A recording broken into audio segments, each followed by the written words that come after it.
this week we definitely have a lot to talk about. Huge shout out to our sponsor, Playable Games. They are inspired by gamers and funded by their community. They have a epic game on the Epic Games Store, a third-person shooter called Nexus. Hop on in there and check that out. They're also currently selling nodes, so if you're interested, check that out at their website, playable.games. That is a 3 instead of a B on Playable. Now strap in for the rest of this episode of Interlinked. We've had some pretty tasty gains coming in on the ticker tape. Yeah, I mean, which ones are you most excited about? There's certainly some rumors, circulating around Pokemon IP like that, so that's very excited. Rumors that I've been hearing for, I guess, a year and a half or maybe 2 years. So it's cool to, I mean, it seems like the rumors are a little more substantiated now, but I mean, obviously would be incredible to have Pokemon come. I've got a Pikachu stuffed animal. I consider it basically my child, and then like a Snorlax and a little baby Zenshu because I don't have biological children. So those little stuffies are pretty close to my heart. Then you'll love my brother and family. We went to Japan, and my brother hit every single Pokemon training center that we passed in both, Tokyo and Kyoto, I believe. And so he literally had one bag that was just stuffed to the brim of plushies. I think he got the starting 3 from every single game that he played, which was super cool. And now they get attacked by his little Shih Tzu. Uh, That's hilarious. But yeah, Ben, what games were you thinking of? Like what's exciting you? I mean, Pokemon for sure. I'm actually Yeah. just gonna bandwagon on what you guys are saying. Like, that's incredible because I mean that's a generational defining or a generation defining title there. I mean, how freaking cool. There's there's just something to be said about you take the time to build a team and you want to go battle the team. I could see a world where each different Pokemon has like its own unique identifier and it's actually like its own digital fingerprint basically. Mhm. Obvious blockchain interaction there, but like imagine being able to track the history of the Pokemon over time. And maybe you can like have the trading function enabled where you could actually trade your Pokemon like they had in the old school like Nintendo handheld stuff. Like you would have your little link thing and you'd always try to find a friend who also played and you guys would like trade. And sometimes you could only evolve stuff if you traded. Like things like that brought in with blockchain to actually make the rails of that super easy and everybody's you know, giga online and connected. It's kind of like one of the perfect use cases for blockchain and crypto. Absolutely. Yeah, I mean, I've always thought that Pokemon Go would have made a lot of sense as a Web3 game. And yeah, I'm curious, have you guys haven't heard any rumors about what the gameplay will be for this IP, right? Like it's obviously just the news is just kind of broke. So I don't think anyone's talked about gameplay yet, have they? The only thing I've seen is that it's going to be like they're going to start off with like badges. What I had heard is they were like those I don't know how to like say it, but like the popes or POAP, those like little Yeah. tokens that were like I forget if they were soul bound or what exactly the like situation was, but it seemed like it was like badges that were going to start. One of my personal hopes, which I think they're super, this is sort of like the more boring side of it, but huge value, I think, in tracking just the cards via the blockchain. Because, like, I don't Yeah. know how much of a problem Pokemon considers this because they're moving packs, but there's a huge speculator market now just sitting on top of the Pokemon. And, you see these videos of Costco of like, gr mostly grown men just ripping as many like boxes as they possibly can. And I like, my brother was showing it to me, and I'm like, dude, there is not a child in sight at these events. Like, I don't know how much like Pokemon cares about losing, that sort of like ability, but between that, all the dirty stuff that happens on the back end, all the like boxes of Pokemon cards that fall off of trucks, and it would be really cool to be able to see like you can on an NFT collection of like, okay, like why did 20% of the Charizards end up with Michael? Like maybe there's something a little fishy going on that, is worth looking into, especially with how valuable these assets have become. Totally, man. Nick, by the way, what's behind you? There's like a little being there. Oh, being. So Oh, we've yeah, yeah. got. No, that's the thing. That's what I was referring to. Guarding the door. Oh yeah, so that was from a Halloween of many years past when I lived in Austin, Texas. I was like not planning to do anything. College buddy just randomly rolled through town. I was like, I need a costume. A costume store across the street had this in its like front window, so I'd pass it every day, like going anywhere. And I'm like, oh, that's so sick. I'm such a like Rome, Greek history nerd. And so when I was like, all right, if I need a costume, I guess I gotta buy it. And when I went in for it, it's all made out of steel. So it was from like a Renaissance fair or like, a blacksmith who's into that sort of thing. And so, yeah, I mean, it probably weighs like 45 pounds. And so I was walking around Austin, Texas, getting a crash course in learning that usually when you wear heavy metal armor, you wear many, many things underneath it, not just, bare skin. And so, I think I lost like most of the skin on my shoulders. The only other little funny anecdote on that was Austin, like nightlife scene can be pretty crowded. And so I had my hands on my head and I just brushed my like bare elbow accidentally against this woman's cheek. Instantly, I was like, I'm so sorry, blah, blah, blah. And she looked at me like I was a piece of dog shit on her shoe, turns to her boyfriend and goes, "Are you not going to do something about this?" And I'm like, "Oh my God." I'm like, it's like 9:15. And the boyfriend, who is an absolute legend, goes up, knocks on my armor, and he goes, "Sorry, babe, I could never penetrate that armor," and walks to the bar. Oh man, that's hilarious. So now it's guarding your door. Like, is that so no one can get in while you're in the middle of a podcast? No, there's like a big like French door like over here. And so like that is just a like duplicate door. I think like on the overall layout, this was like set to be a bedroom. So that would be like the door that goes to the bathroom, but it's very accessible from the kitchen. So I needed a Yeah, spot for the armor and now he's just Hodor over there. that's awesome. Cool. Yeah, I mean, some of the other games I'm excited about. It just got announced. There's an alpha coming out. I think May 6th, something like that. It's called Animate or Animate. It's on Toy Chain by this company called Corpo World, like QORPO. And it's a creature catcher genre too. So like, kind of in the spirit of Pokemon, built on Unreal Engine. And yeah, I haven't played it yet. I've just been looking at the trailers and it looks very inspiring to me, like a very feel good, like super colorful, adventurous kind of game. So I'm excited to check that one out too. And what'd you say that was called, Michael? Animate, Anime. Aneemate. Oh, I'll have to check that out. There was like a ton of, outside of all the craziness in the market, there was actually a ton of gaming news. We've got Pixels adding staking, which I thought was pretty interesting. I know Luke was he was one of the original guests we had on the pod and, has really been doing an amazing job with like that Pixels ecosystem. So I'm pretty excited to like, I'm not a big, I don't know if I have any Pixel actually. Maybe I have a small bag or something. But I'd be interested to see like what he found attractive with the staking and how they're implementing it because they usually do it in a pretty thoughtful way.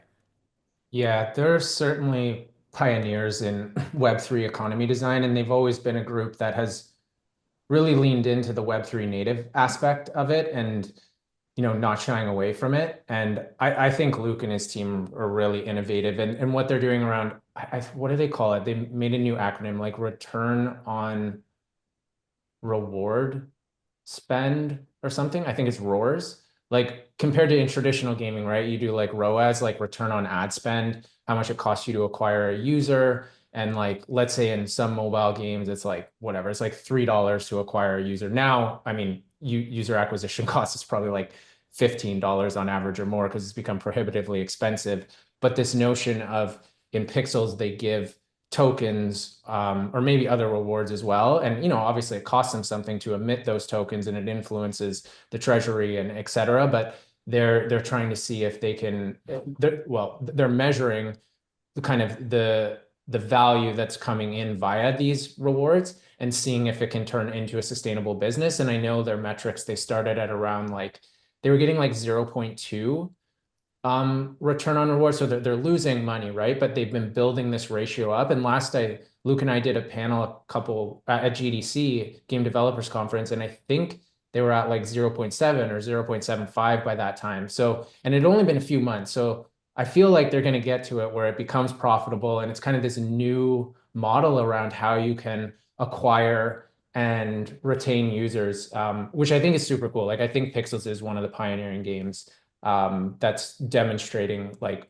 long-term vision, sustainability, and that's on the Web3, like I'd say really Web3 native side. And then of course there's all these experiments happening in like Web 2.5-ish, where it's just, like focusing, like just fun game first, not as degen, not as focused on the economics, but adding whether it's like cosmetics that you can own and trade, or just new reward mechanics, but having Web3 and blockchain and tokens like less in the forefront.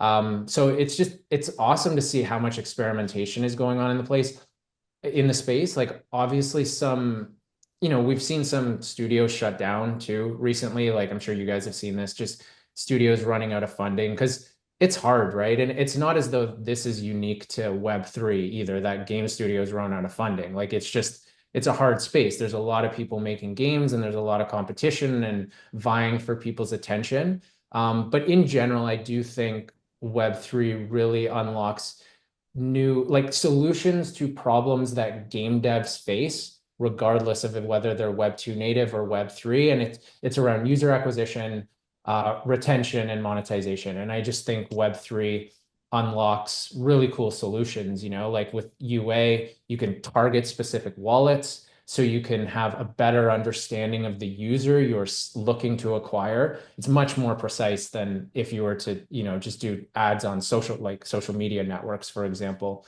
And then yeah, with monetization, some of the cool things we see is that Web3 games, users tend to spend more money in them. Like that the average revenue per user is higher.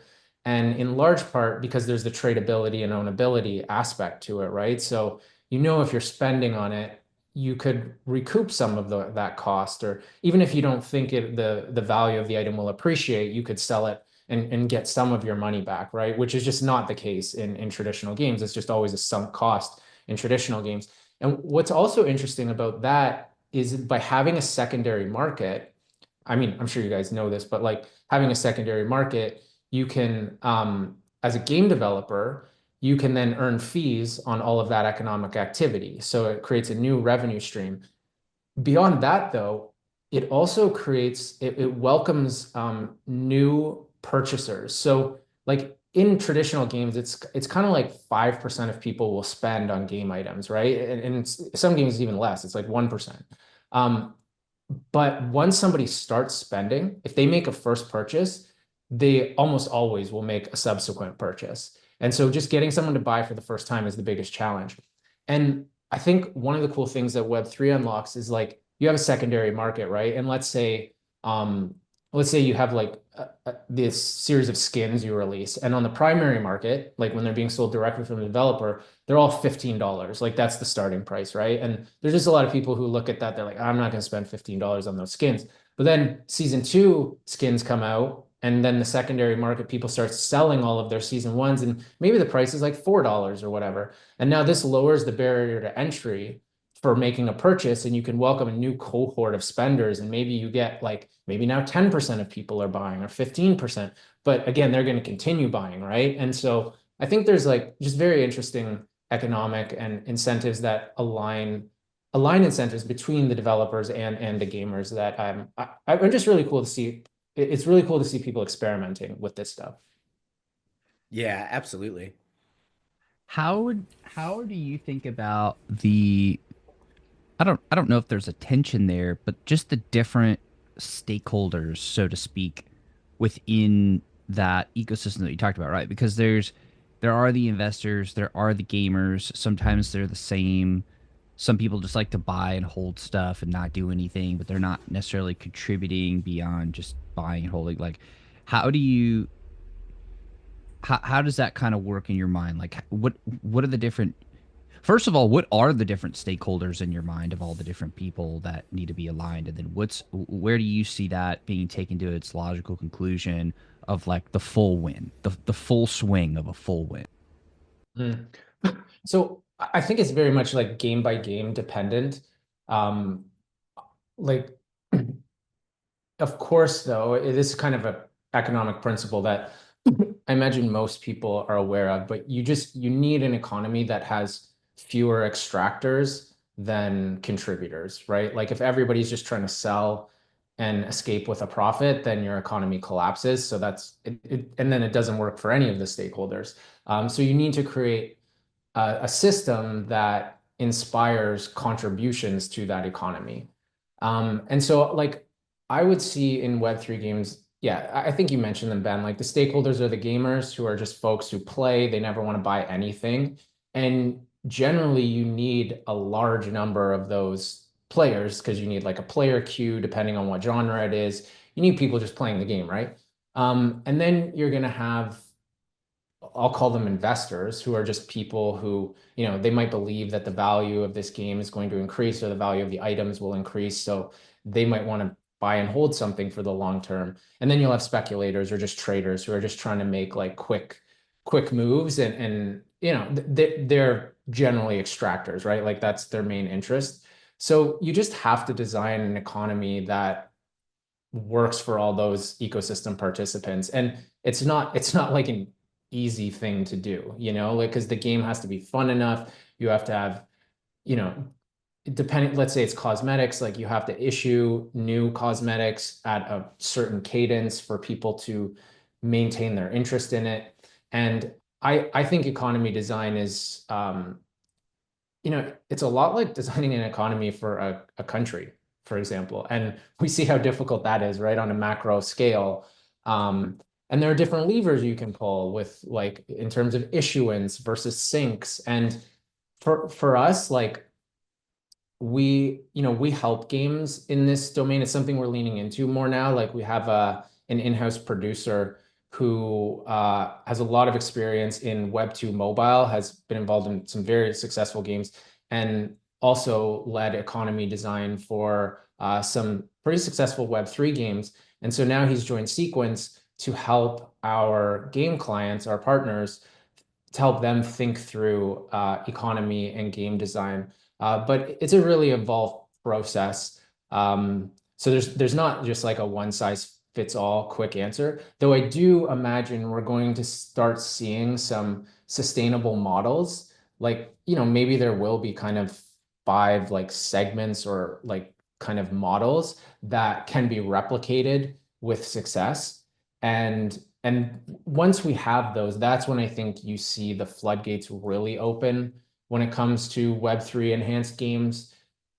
We just need a few sustainable successes, right? Like maybe there's like one or two in 2025, or maybe that happens in 2026. And then, the next year you end up having like 4 to 8. I think once you have like 8 kind of breakthrough successful games, then I think like 60 or 70, 80% of games will start integrating Web3 because they see this new model.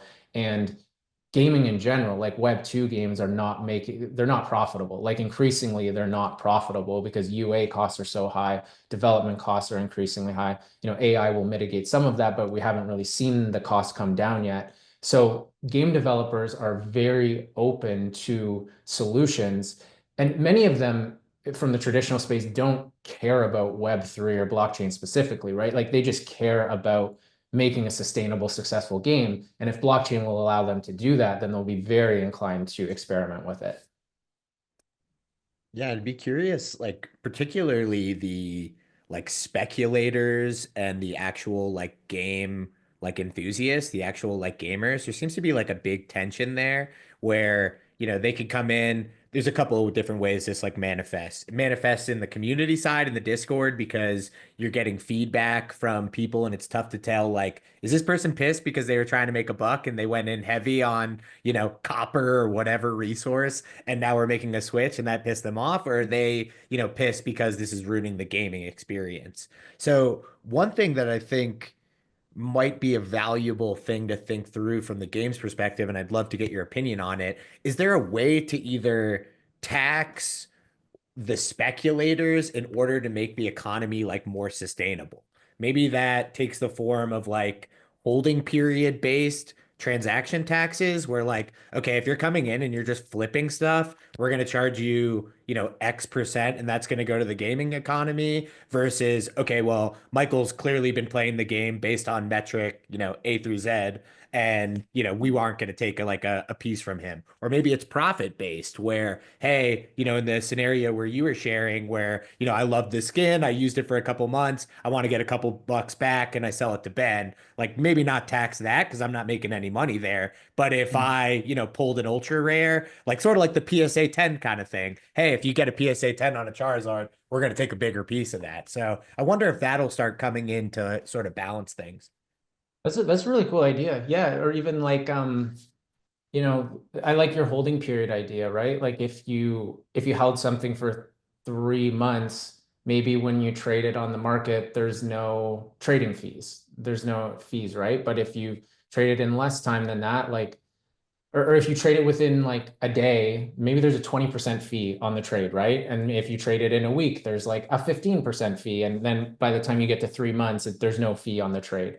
And then that could incentivize the holding of assets if that's what you need according to your economy design. I think that's a really cool way to think about it. Just to align incentives, yeah, between like the players and then those who just want to flip stuff. Because ultimately, like if the game does work well for the players, I think then it ends up also working better for the investors and the speculators in the long run, right? Rather than it being like a flash in the pan and you kind of have like a week to extract value from it and then it just all falls apart, right? Are we describing capital gains? That's what I was thinking, dude. That did cross my mind on the profit-based one. It would be like an internal ecosystem capital gains tax, essentially. Interesting. I mean, it Yeah, is very effective to incentivize certain behavior.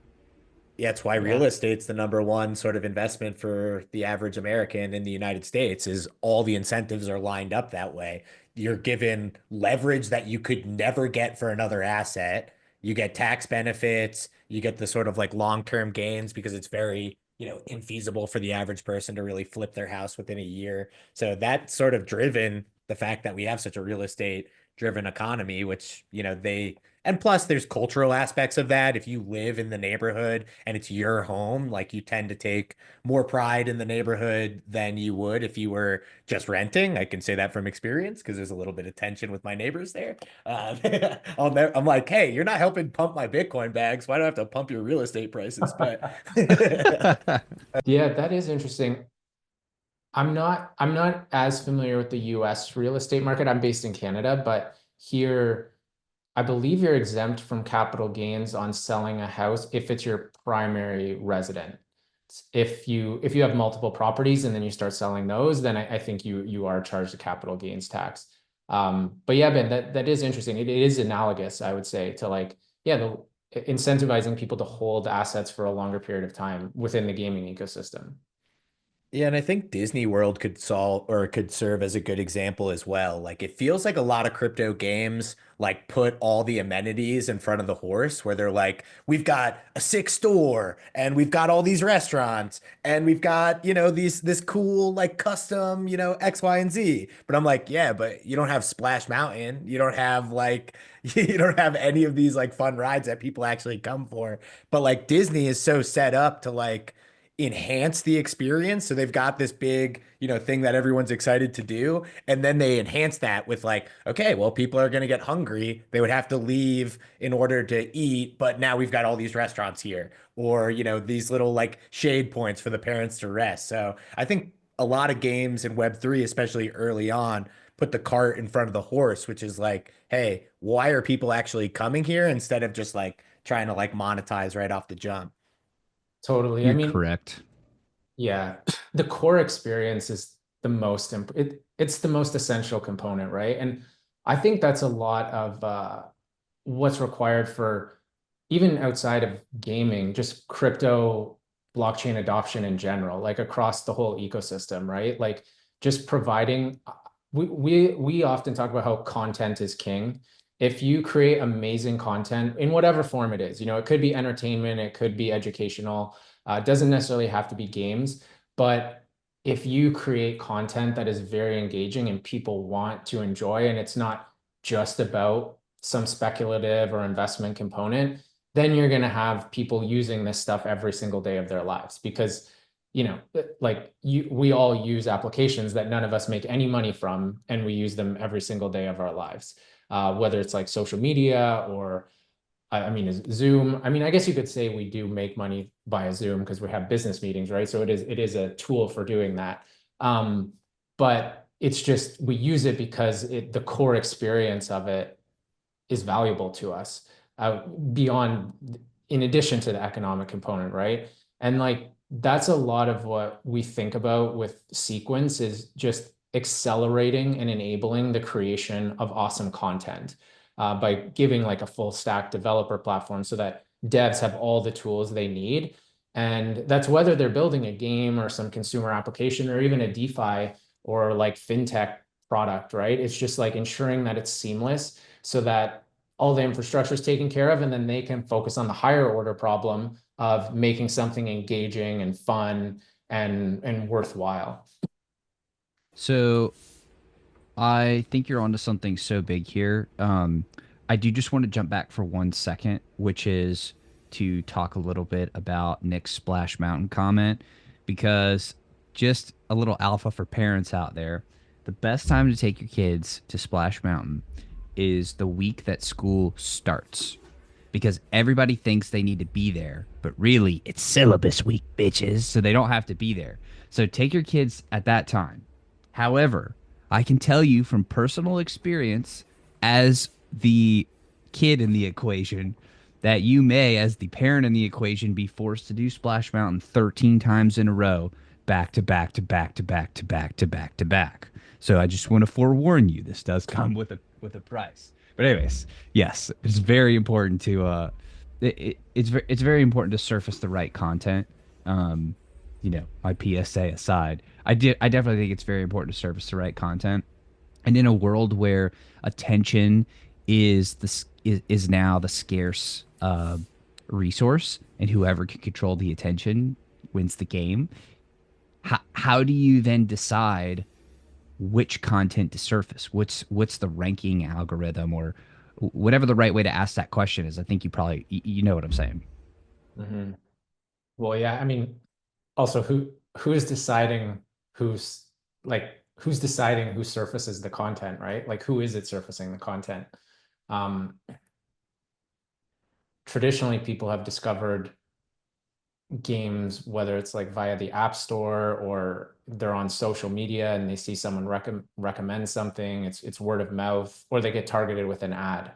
So I think discovery platforms play a big role. But as a discovery platform, you need to attract people. You need to make it a destination so that people are even there in the first place so that they can discover the apps and content. So something we've created is this notion of an ecosystem wallet. So I think like blockchain and crypto up until now, I mean, it first originated with you had like a universal wallet, right? Like you think of something like MetaMask and you can navigate all these different experiences. But of course, if you connect MetaMask to something, like it's not a great in-app experience and it doesn't work for games, for example. And then we did work where we created these amazing embedded wallets so that you go into a game and it's incredibly seamless, like there can be social or email login. It's like one click. It's the same as signing up for a traditional Web2 experience. The challenge with those embedded wallets is that they're all siloed, so that at each game or app you go into, you need to create a new wallet. So then, you play 15 games, you have 15 different wallets, and then you're super fragmented, and that's not great either, right? So we've pioneered this work around these new thing we're calling an ecosystem wallet, where it's the best of both worlds. So you can have an amazing in-app experience, that easy sign-on, but then it's federated across all games and chains and applications and experiences so that you can navigate seamlessly between different ecosystems and games. And furthermore, those ecosystem wallets can be branded according to a blockchain ecosystem. So a lot of blockchains, they buy the Sequence infrastructure stack from us, and like they'll white label it even, right? And it'll be like scale builder powered by Sequence, or immutable builder powered by Sequence. And then from a user's perspective, they could have, let's say, the scale wallet, and the wallet like interface, the UI, has a discovery platform for the different experiences in the scale ecosystem. And then scale can choose the ordering of those applications and games. And they might want to do it based on number of users, or maybe they could, promote a certain new game because it came out that day or it's new that week or whatever, right? So for us, we like Sequence is a middleware provider, right? Like it provides infrastructure to blockchains so that they can accelerate development in their ecosystems. And we also provide that tooling and that platform directly to game and app developers if they just want to come to us, and then they'll pick their chain through us because we support all the different EVM chains. But the discovery aspect of it, I think will largely be determined, or like how it's being surfaced will be determined by those ecosystems on a case by case basis. But then Ben, like it's still a matter of that's like ecosystem specific. But then you think about the meta, like there's many ecosystems. So how's that being surfaced, right? And I think it's still being discovered, right? And curious if you guys have like thoughts on that too, because there obviously are game launchers out there and stuff as well, right? But there's a bunch of different ones at the moment. Yeah, first of all, it's kind of like the accounting system. I'm not entirely happy with the current status, but I would not like the job of re-architecting it myself, So I'd like to just sit in the peanut gallery on that one. Probably on this one as well. However, probably the closest I've ever come to discovering where I think this should head is actually from Ray Dalio's book Principles, or some of his other work, whatever. But from Ray Dalio, where he basically had introduced the idea of a meritocracy with a believability weighted index. So utilizing or using past measurements of success to give more or less impact to the suggester of the idea, if that makes sense. So like, let's say, for example, Michael, you have a lot more experience than I do with growing sweet facial hair, right? So you have a higher believability weighted index than I do. Nick, as the king of all jiu-jitsu and judo, he has a higher believability weighted index than I do in that, dropping dank memes, I may have you guys beat on that. You never really know. So, you know what I'm saying? So to incorporate that into some sort of surfacing mechanism is probably the right way to do it. But still, it gets to the question of like, what is merit in that world? What are the values we're judging by? And what are the incentives there? Like probably maximal truth finding, or like maximizing for truth, optimizing for truth, applied in whatever the appropriate translation of that is to the specifics of what we're talking about, is probably the right way to go about it. Because I think truth is just one of those like behind all or underneath all foundational principles that the more you rely on it, the better the outcome is. And it brings the highest level of I think of principle to the construct itself. I'm sure I've lost most people with the tangent I'm going on, but like hopefully you guys understand what I'm saying. Am I making sense, or am I just continuing to be a crazy person? Now a word from our sponsors. What's up, crypto gamers? Shout out to our sponsor, Myria. Myria is revolutionizing Ethereum-based gaming with its powerful L2 scaling solution. Think zero gas fees, instant transactions, free NFT minting, and more. Myria offers a suite of tools that are tailor-built for game development, including game-specific SDKs, a spec'd-out marketplace, Web3 spiked leaderboards, new AI super tools, and more. All this fueled by a fleet of player-run nodes that are a breeze to operate and pump out daily rewards for supporting the ecosystem. Plus, check out Meta Rush, the Battle Royale obstacle runner by Myria Studios, dropping very, very soon. Now back to your regularly scheduled program. I mean, probably both, but it definitely makes sense. I get it, Ben. I'm a big fan of Ray Dalio and the the believability index and how, and just to explain it in case anyone isn't following, it's like if we were to debate about memes, and Ben, I'm sure you have me beat in terms of dank memes. If we're to score them, and it's like a ranking 1 out of 5, and the three of us have to decide like what score do we give this meme. It's like maybe Nick and I, each of our score that we assign it is weighted 1, but Ben, because you're the expert, it's weighted 3. So whatever you give it has 3 times impact compared to what Nick and I do. So if Nick and I each give it a 5, but then you say, actually guys, I think it's a 2 out of 5, then its score would end up being a 3 out of 5 because your score matters more, Ben. And then I think in terms of, I think truth is the ideal. I mean, I think truth is like, so I personally think love is the foundation, the essence of everything, like of all. And I think truth is very closely related to that. And I think truth is an expression of love.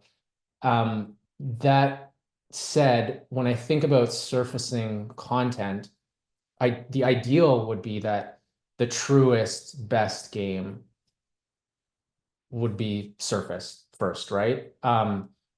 Though I do think the incentives might not perfectly align to that, because if you're an ecosystem, right, and a game wants to pay you to be like, hey, put my game first, you're probably gonna take that money. So, and then I guess this could get into a debate of like, well, if the game has that money, it can then influence the truth, right? Because it's not as though money is like a bad thing. It's just, it's part of the world we live in. And it's an exchange of value. So, I think we're getting pretty philosophical about surfacing content, but I like it. Well, there's also, I think the follow-up question of like, who determines the weightings of the individuals? Like, True. if I get a 5 and you guys get a 2 in our believability weightings, who determines that? And then who determines what the ratings are to then measure? So I think there's a lot of opportunity to skew it, but I definitely like your point of like optimize for love.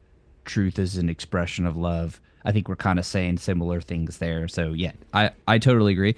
I also think having the right people on the bus who all believe in this, like the metaphorical bus of like those who are making the decisions or helping to put forth the framework and helping to build it, as long as they're aligned around values like love and truth and positive things, like things that are positive for the world, we probably as human beings give ourselves the best shot of having the best outcome. But yeah, those would be some of my follow-up questions. Are like, well, who determines what those metrics are, and how the system is set up. It determines a lot, because you could say believability weighted index, but that could mean a trillion things. So yeah. It's like you have to discover or work with some consensus mechanism for making those decisions. I mean, it's like governance in general, right? It's a complex topic because you could do a scoring system where, like, let's say you have like on-chain reputability. But you just got to design the system so that people agree to it, right? Like it's a consensus mechanism. If people aren't aligned to it, then it breaks down. But if people are aligned to it, then you can work with it. So it's just like, I think it's just like a systems design problem. But yeah, Nick, I think, were you going to say something?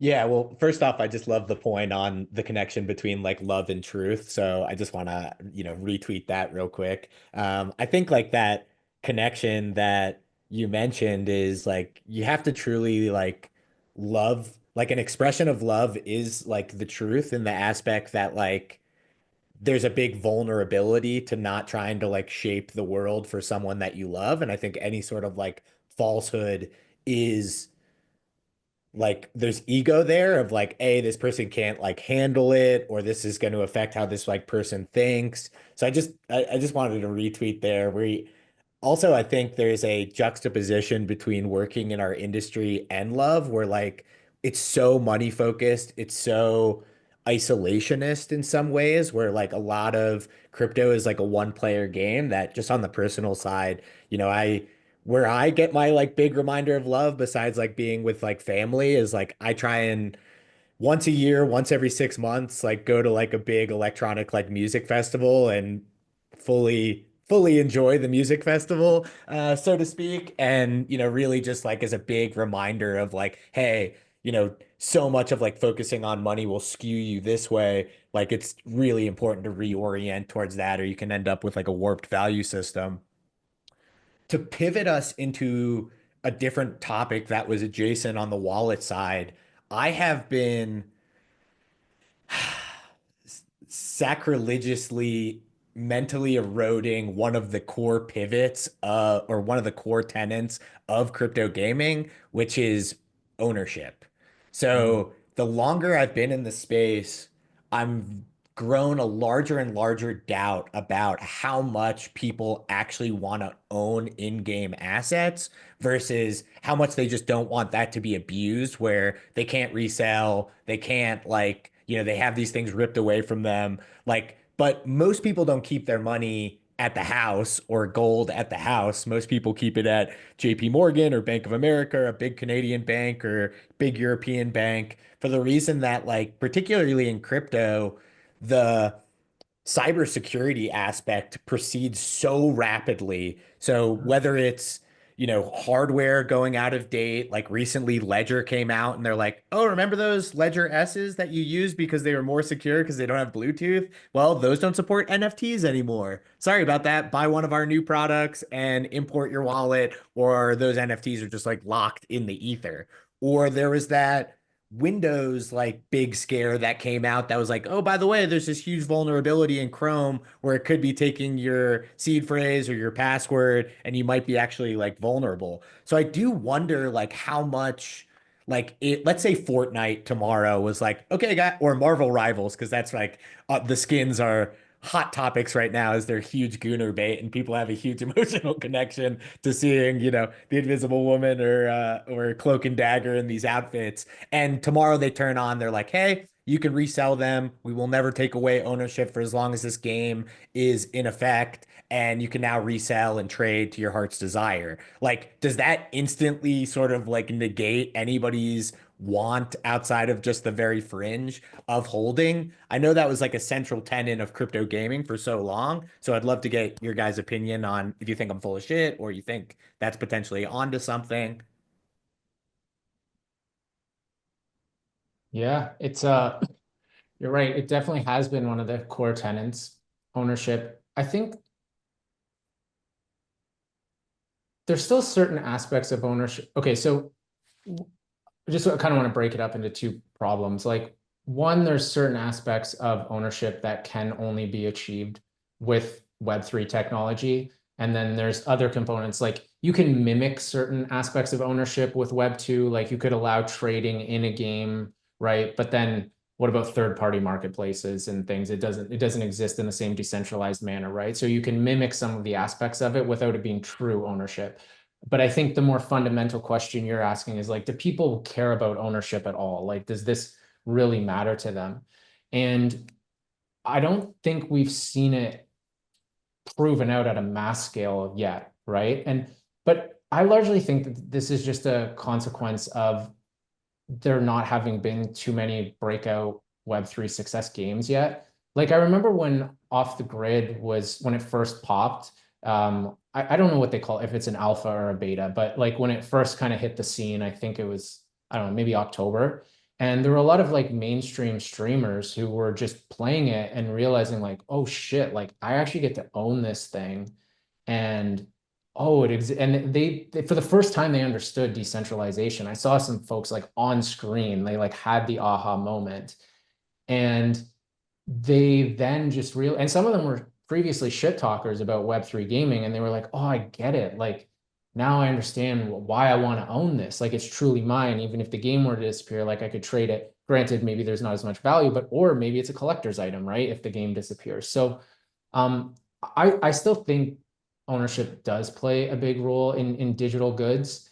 And like akin to data, right? Like I do think people want to own their data. Maybe everyone's not going to go out of their way to secure their data because people lead busy lives. And there's, if you look at the crypto sphere, I think we've adopted all the people who are like pretty hardcore about wanting to own their shit, digital stuff, right? Because they've had to jump through a lot of hurdles. So like they get it. But to onboard the masses, you have to make it super easy to be able to securely own your data.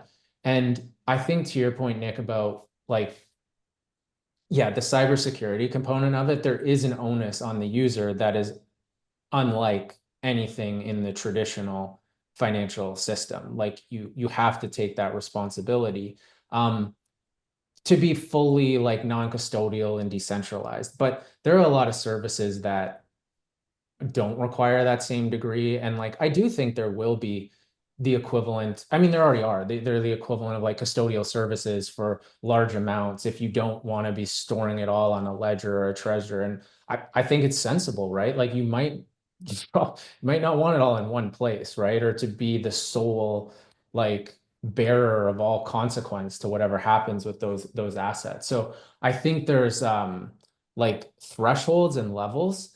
But I do think people will want to own their digital goods in gaming. And as we think about metaverse type experiences, as you're navigating between different virtual worlds, let's say through the expression of digital fashion, like I think you're going to want that piece to display in different virtual worlds. And maybe those different virtual worlds will render it differently.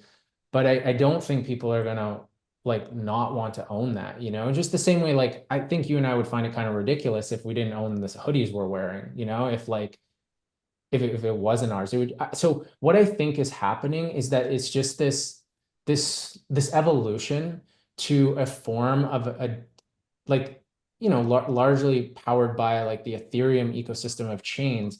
It's this next generation of the internet where you just own all your digital goods. And that just becomes the norm over time, so that when you look at it in hindsight and you look at not owning your goods, you're like, oh, that's ridiculous. Like the same way that why we want physical property rights. Like you don't want your car or your house to just be able to be snatched away by its true owner at any given moment, right?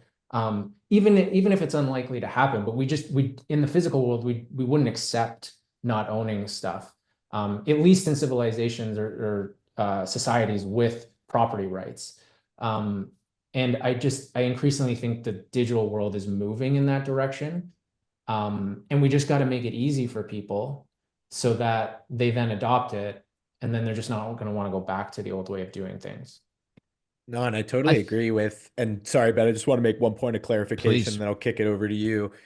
Because I agreed with everything that you said, and it realized that like I set up the premise incorrectly by using the word ownership, because you're absolutely right. Like you want to be able to own it. And my Bitcoin at JP Morgan and Coinbase, I own, I just don't self-custody. So I guess like more my critique is, do people want to self-custody your average gamer and take on all those risks versus, hey, if, off the grid has a centralized wallet created on my behalf and sort of like backs everything and I don't have to worry about seed phrases and getting hacked, do I care as much that, it's not sitting on my ledger or sitting in my MetaMask or insert wallet here, but it's actually sitting at, if there's a Coinbase for gaming assets and I'm like, okay, I don't have to worry about this getting ripped away from me because, as long as Coinbase is here, they have everything insured. And if they drop the ball, they're going to make me whole.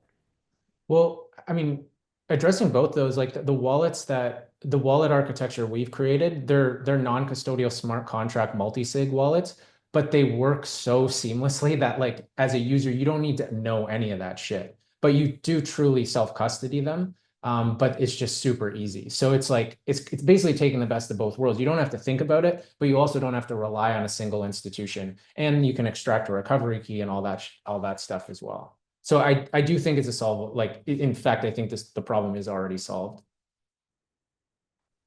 I think I actually like the ownership question to tackle first before the custody question, because I think that does come first, the order of operations. I think you made a very astute point, Michael, about the folks that care have jumped through the hoops. Pretty much. You know, we probably have solid few standard deviations of acceptance and or market penetration in that cohort. However, there will come more events in the world that then will essentially shill a new group of people on the problem that they have less ownership over what they care about than they think, and less control over their own destiny than they think.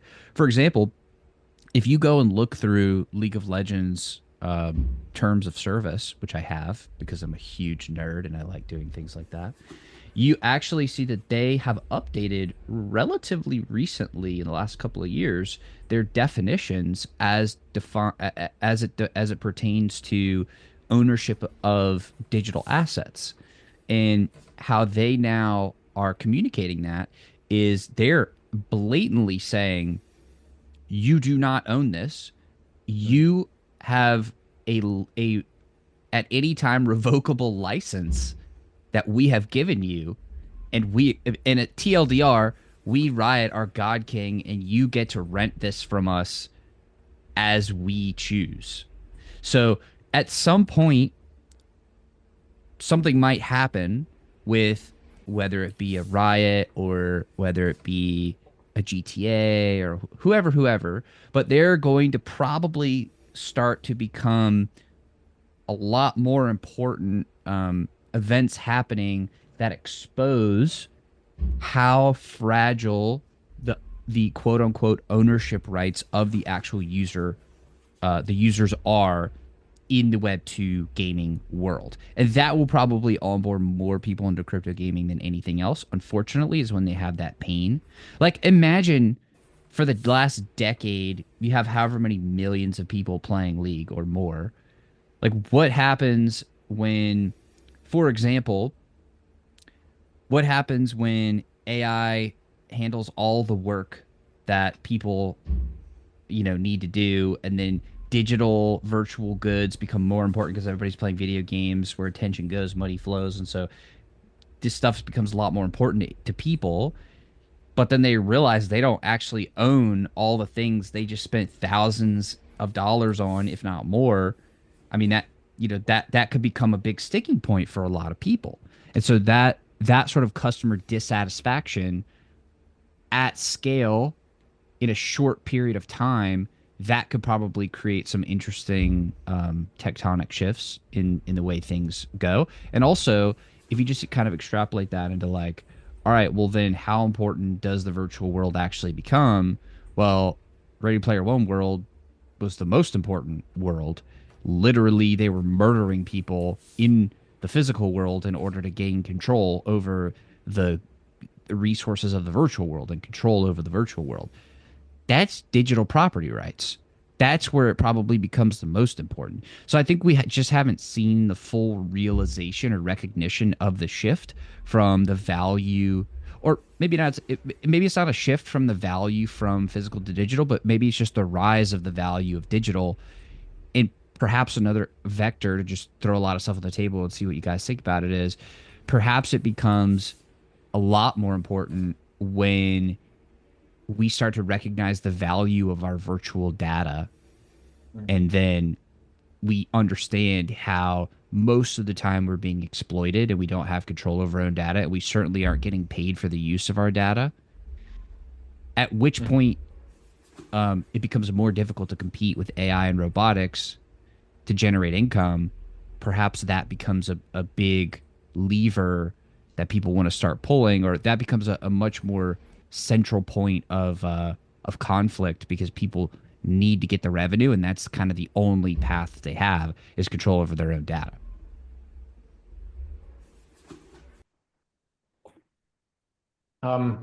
Yeah, Ben, I think you bring up a lot of great points. I did not realize League of Legends changed their terms of service. I suspect that's the consequence of a new California law that I saw being discussed a few months ago, where issuers of digital items need to explicitly state in their terms of service that users don't own those things. It's like happened a few months ago, and maybe I don't know where Riot's office are based, somewhere on the West Coast, I think. But anyway, like maybe they probably had to start including that language in their terms of service. And I think the fact that that law exists is an indication of where the future is going, because why are we discussing this now? I think it's because digital property rights are possible, whereas before Ethereum, they weren't, or before Satoshi Nakamoto's white paper, like they weren't practically possible. And for Satoshi, it was like Bitcoin specifically, and then Ethereum unlocked like all kinds of digital assets. And so we're just now reimagining what it means to exist in a digital world. And to your point about Ready Player One, like, yeah, that metaverse became more real than like physical reality to those people, more meaningful. And there are already many people who I think derive more meaning from their digital experiences than their physical world ones. I love them both. I greatly I love immersing myself in nature. And at the same time, I love digital worlds. Like, I think they're super cool. I think it's incredible that three of us can be jamming on a conversation, and yet we've never met in person, and we're in different parts of the globe. And like, it's super cool that we get to have this from the comfort of our own homes. And I think that, yeah, as the digital realm continues to evolve, and hopefully it's in harmoniously with the physical world, and I believe it will be, yeah, I just think we are going to own, we're going to want to own all those things. I had another point, but I think I lost my train of thought. Yeah, if one of you guys wants to jump in. Yeah, I want to jump in. Check this out. I want to share my screen, and I want to show you the terms of service from Riot, because I want to see this. Can you see my screen? Mhm. Okay. So they literally have an entire section in their TOS talking about virtual goods. They classify that as things like game currency, champion skins, emotes, accessories, so all their cosmetics and stuff.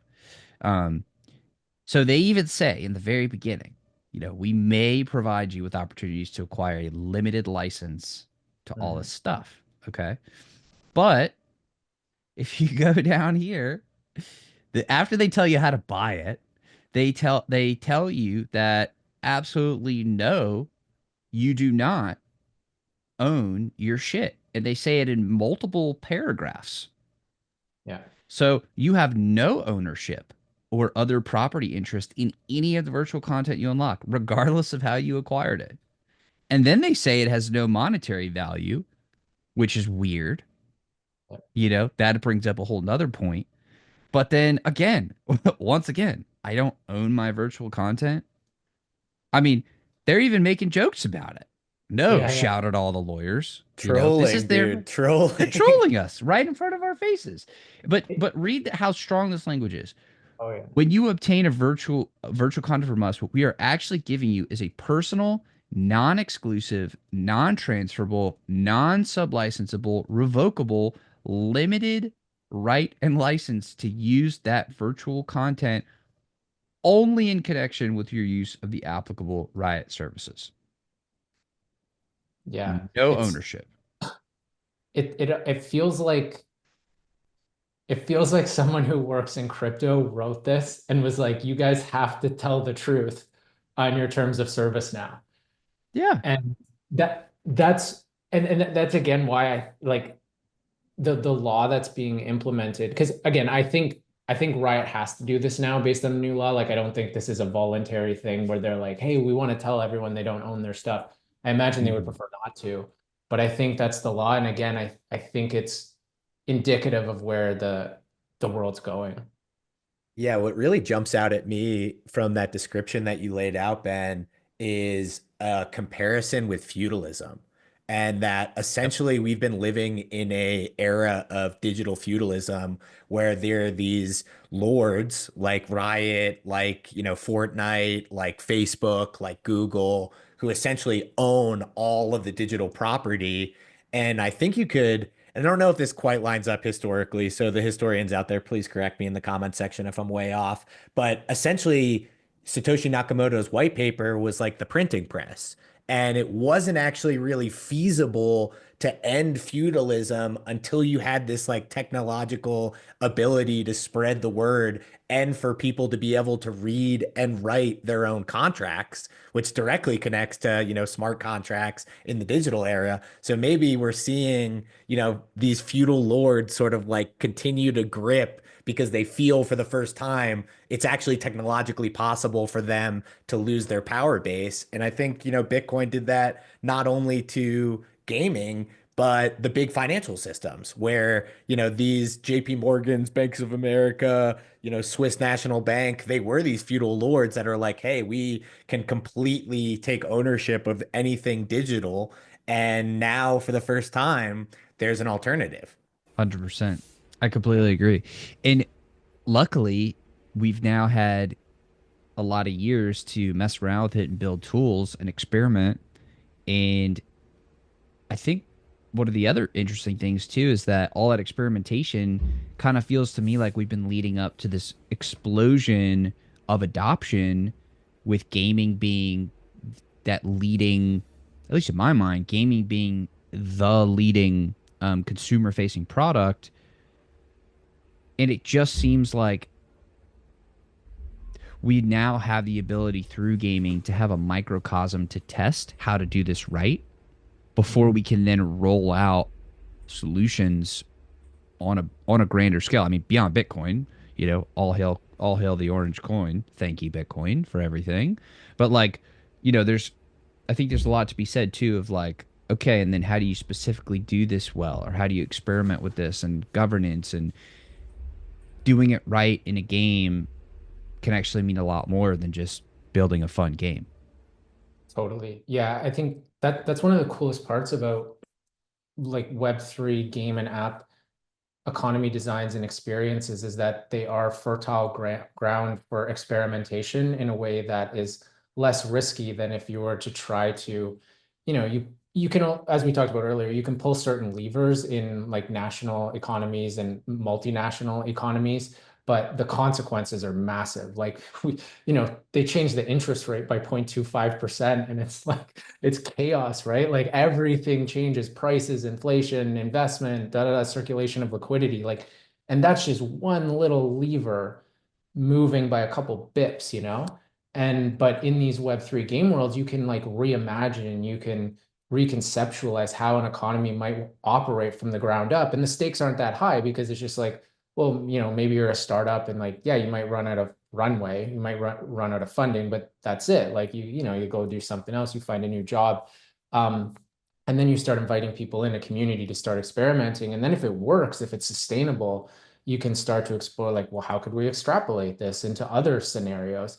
And we may discover, I think we will, we're going to discover way better, way more evolved economy designs that can be used like, yeah, across the world. And I think in many different facets. And it'll be interesting to see how they all intersect, right? Because you'll have these decentralized economies, but then how do they all, and then I think they're all federated by like an EVM architecture, or, additional virtual machines will likely connect in the future. They'll probably all be connected and unified, right? But yeah, Ben, I think it's such a great point that we're exploring economy design, and economy design is just even reductive, right? Because then it's almost making it sound like it's entirely about money. We're also exploring like just culture and exchange and value and how humans interact. It's like it's like societal exploration as well. It's not just the money component. it's everything that's associated with economies as well, which is how humans behave. Yeah, there's so much to be excited about, so much like unknown, so much cool new ground that's being broken. And it deeply, deeply pains me to cut this conversation off because I think we're on some interesting fertile ground, but I want to be respectful of everybody's time. So, Michael, really, really appreciate you joining Ben and I today. This has been a great conversation. Any sort of final thoughts that you want to leave us with? Anything big coming up at Sequence that you want to plug? Like, take the opportunity now to do so. Sure, man. Yeah, and thanks, guys. Thanks so much for having me. It's been really fun chatting with you. Yeah, in terms of Sequence, so we're just focused on accelerating and unifying blockchain ecosystems and then enabling game and app developers to build seamless, engaging, compelling, amazing Web3 experiences. And we're also very much focused on unifying the Ethereum ecosystem of chains. So all the layer ones, layer twos, layer threes. I think we're all aware that there's been a fragmentation problem in blockchain. You know, like chains are fragmented, users are fragmented, liquidity is fragmented because wallets are fragmented, dev tools are fragmented. And we're unifying all of the L1s, L2s, and L3s so that it feels like one cohesive ecosystem. You could think of it as like Ethereum as one. And so that you can have one-click cross-chain payments so that a user can make a payment using any wallet from any chain. And that means that developers can then target the broader purchasing power of all of Web3. They can target the purchasing power and liquidity of all wallets across all chains. And I think this is going to unlock and accelerate the true network effects of Web3. Because for network effects, you need to have the seamless ability to navigate between different worlds and be able to spend. And right now it's too fragmented. You got to do all this bridging and like different wallets and different chains, and it's just too complex, right? It breaks the experience. But to make it seamless for users to navigate and seamless for devs to target, I think this is when we'll unlock the true network effects of Ethereum and Web3 more broadly. So and yeah, we're just all about like empowering developers and empowering blockchain. So for anyone who needs our help, you can find us at sequence.xyz. Hell yeah. And we'll drop the link to y'all's X account in the description. So go drop down there and give it a follow so you can stay up to date with everything going on there. Ben, any final thoughts before we wrap? Nope. Stay handsome, guys. It's a dangerous world out there. You know, all the folks just trying to get at you. You know, because we got it going on over here in the Zoom chat. So, anyways, and that of course extends to all the listeners and viewers. You instantly get a few extra points in your believability weighted index for handsomeness. So it pays to listen. Really excited, Michael, to have you on. Thanks to everybody watching and listening. And I hope everyone's bags are doing well today. And even if this is in the future, I hope they're doing better than they were when we recorded. So best of luck. May the odds be ever in your favor. Hell yeah. Later, y'all.